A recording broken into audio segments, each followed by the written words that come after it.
నిలబడి మాట్లాడుకుంటున్నారు ఫుల్గా. మార్నింగే గట్టిగా వేసేసారు భయ్య. ఇప్పుడు మార్నింగ్ మధ్యాహ్నం ఒక 11:30, 12కి అనుకుంటా అంతే.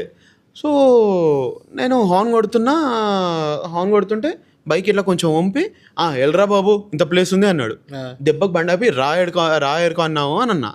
రా ఎవరికి అన్నావు అనేసరికి ఏంది అంత ప్లేస్ ఉన్నా వెళ్ళట్లేవు అంట. నేనన్నా భయ్యా అంత ప్లేస్ కాదు, నువ్వు అక్కడ నిలబడడం తప్పు, అక్కడ జనాలు బస్సు ఎక్కే వాళ్ళు ఉన్నారు, నాకు వెళ్ళడానికి ప్లేస్ లేదు, అంతే అదే ప్లేస్లో మనం అంతా వెళ్ళాలి, సో ప్లేస్ లేదు అక్కడ, నువ్వు అది తప్పది, చాలా తప్పు అక్కడ నిలబడ్డాం అంటే. అప్పుడు ఇంకోడు కెమెరాస్ అబ్జర్వ్ చేసి, ఎందుకంటే ముందు ఇన్స్టా మౌంట్ చేసి ఉన్నా, నా కెమెరాకి గోప్రో ఉంది, హెల్మెట్కి గోప్రో ఉంది, సో అది చూసి ఇంకోడు అన్నాడు భయ్యా యూట్యూబర్ భయ్యా లైట్ తీసుకో కెమెరాలు రికార్డ్ అవుతుంది అంట. ఇంకోడు ఫుల్ డిచ్లో ఉన్నాడు, కెమెరా అంటే తెలియదు ఏం, నువ్వు యూట్యూబరా అయితే డి అంటే మీరు అర్థం చేసుకోండి ఇంకా D4 ఏంటిదో అనేది. సో బీప్ అట్లాంటి మాటలు మాట్లాడేశాడు. ఆ వీడియో నేను ప్లేబ్యాక్ ఇస్తాను చూడండి.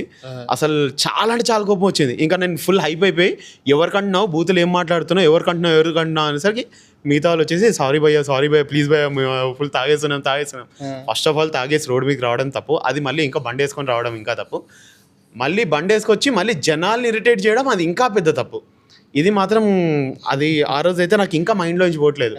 అది చాలా ఫ్రస్ట్రేటెడ్. ఇప్పుడు చూడు ఒక్కొక్కటి జనాలు ఒప్పుకోడు అసలు, తప్పును ఒప్పుకోడు. నాకు మొన్న నేను జస్ట్ ఇంకా బండి వెనక్కి తీసి ఇట్లా ముందుకు వెళ్తున్నాను, నా ముందు కారు పార్కింగ్ లో పార్క్ చేస్తుంది, నేను చీకట్లో కదా వెనక్కి ఇట్లా చేస్తే ముందుకు వెళ్తా రాంగ్ రూట్ లో సప్పని వచ్చేసాడు. ఆడు బ్రేక్ కొట్టాడు, స్కిడ్ అయ్యకుంటే నా వరకు వచ్చి తప్పించుకుని వెళ్ళాడు. నేను వెళ్ళి ముందుగా యూటర్న్ వెళ్ళి చేసి ఆడిని అడిగితే ఏంటి పోయి ఏం చేస్తున్నాడు అని చెప్పి నోట్లో తింటున్నాడు. పక్కకి ఇట్లా తిరిగి చూసి తుమ్ ఆగే బీచ్ అంటున్నాడు. ఆడు రాంగ్ రూట్ వచ్చినాడు, భయ్యా సారీ అని చెప్పేస్తే అయిపోతుంది, సింపుల్. అది వస్తే వచ్చాడు, మరి ఇంకేం చేస్తాం, లక్కీగా ఏం కాలేదు. ఏమైనా అయితే మళ్ళీ వేరేగా ఉంటుంది, నాది ఆల్రెడీ జస్ట్ ఇంకా కోలుకుంటున్న టైంలో పిచ్చి గట్ వైరల్ టచ్ అయిపోతున్నాయి నాకు. వెళ్ళాడు అడిగితేడేమో తుమాగే బీచ్ మే అంటున్నాడు, తుఫాన్ చూసి తుమాగే బీచ్ మే ఇంకేమనాలా. నేను అడిగా ఉదయం హ్యాపీగా మొత్తం మనం బాయ్స్ అందరూ ఎంజాయ్ చేసి మంచిగా కాఫీ తాగి లాస్ట్ ఇంటికి బయలుదేరుతున్నా. ఉదయం 3 ఖరాబ్. మెయిన్ ఈ నా కొడుకుల వల్ల మార్నింగ్ అవన్నీ ఎప్పుడైనా అవన్నీ హ్యాపీ మూడ్లో ఉన్నామంటే అంటే వేరే టెన్షన్లు ఉంటాయి, వాటితో 3 ఖరాబ్ అవుతుంది.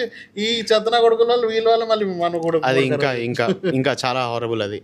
సో ఇంకా